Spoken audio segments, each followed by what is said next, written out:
This is the Barbados Today afternoon news for Thursday, May 31st. Thank you for joining us. I am Marie-Claire Williams. Our top story, 10 of the 12 new government senators took the oath of office this morning following their appointment last week.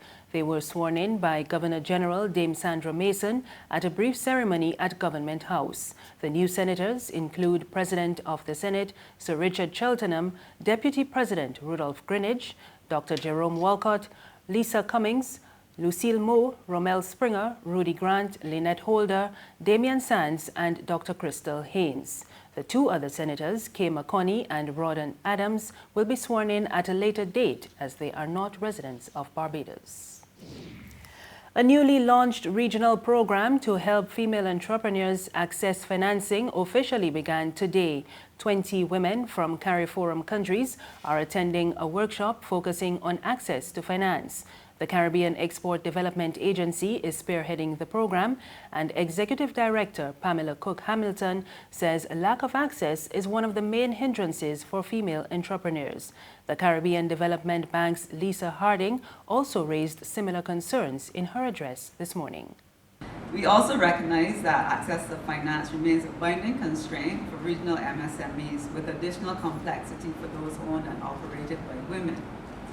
This disproportionate access to finance, which women face, limits their ability to participate in and contribute to the economy and hinders the improvement of their lives. And we at the CDB, our mandate is poverty reduction and inclusive growth.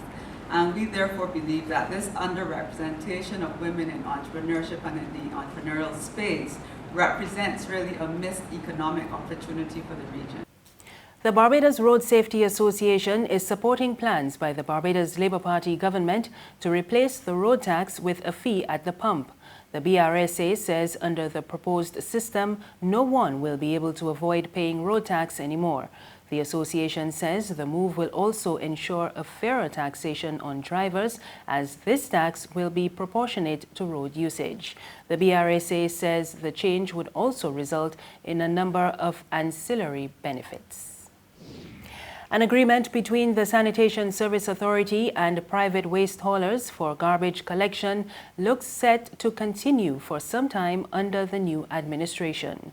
While in opposition, the Barbados Labour Party spokesman on health, Dwight Sutherland, and the National Union of Public Workers had described the deal as a scheme to privatize the SSA through the back door. But the new Minister of the Environment, Trevor Prescott, met with senior SSA officials earlier this week, and he told Barbados Today he is not yet in a position to decide on the future of the arrangement. I'm still analyzing the material from the discussion. The present state, we don't have enough trucks at present to carry out the service, and I have to take into consideration that we need to build that service back up to a level where it is adequate. Without waiting on the importation of trucks, there's some already ordered, and I'm going to be making a request for additional trucks as soon as possible. It is as a result of having all that in place that I'll be able to make a decision. I don't know exactly all the terms and conditions attached to the arrangement with the private haulers. Private waste haulers say they plan to present fresh proposals to the new government to help improve garbage collection and the management of solid waste. CEO of Project Recycle, Anderson Cherry, is one of the private waste haulers.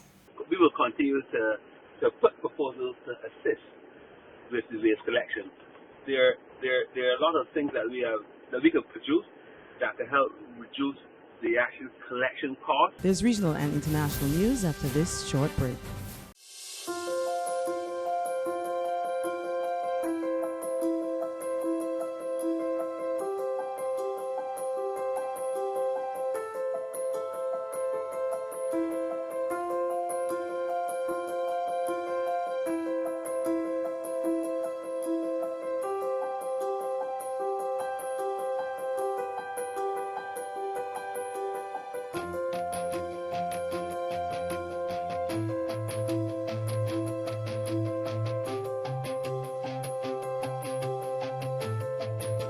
Barbados Today, news you can trust.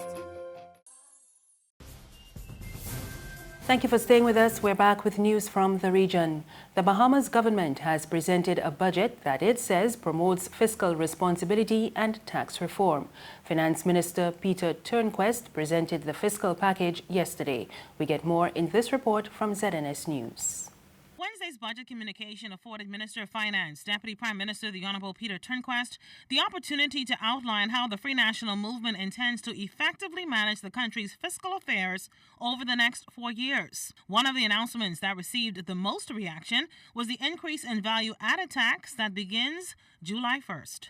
Most substantially, Mr. Speaker, the government is proposing an increase in the rate of value-added tax from the current 7.5% to 12%, effective July 1.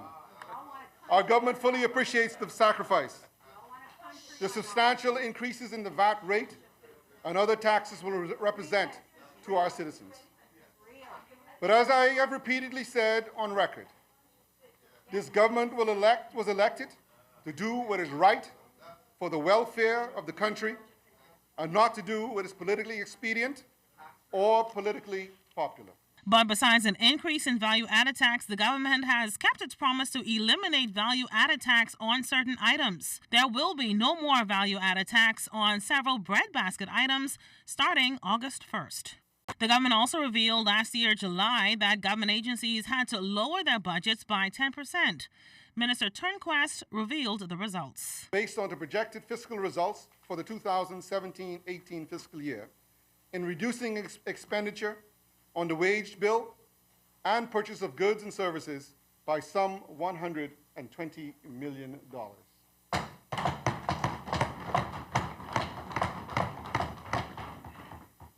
Reflecting 10.3% from the amounts budgeted for these items. And finally, on the international scene, Italy's anti-establishment political leaders met today in a last-ditch effort to revive a coalition government and avert snap elections. The uncertainty over the country's political future has rattled global markets over the last few days. We get more in this Reuters report.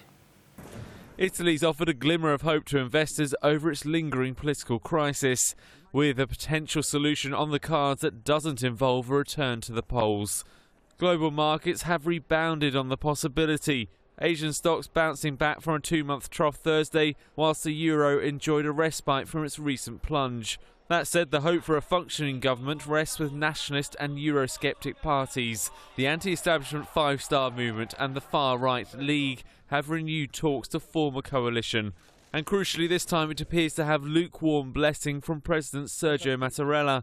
A source close to him said he and Prime Minister-designate Carlo Cottarelli favoured the creation of a new government rather than new polls. That's an about turn from late last week when Mattarella refused to approve a proposed coalition. He said their choice of an anti-Euro finance minister was a danger to Italy. But the alternative path is still possible. Another election which sources say could be as early as July the 29th. Investors fear it will become a de facto referendum on the euro. The last time round, the Five Star Movement and the League came out as the two largest parties. Opinion polls show a snap election could produce an even stronger anti-establishment showing. And that's news this afternoon. Remember, there's more on our website, www.barbadostoday.bb.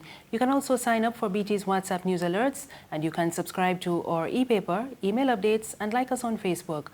We're on Izumi Media in bus terminals and on Screenplay at supermarkets and gas stations near you. You can also find us on Mix 96.9 FM. I am Marie Claire Williams. Have a good afternoon.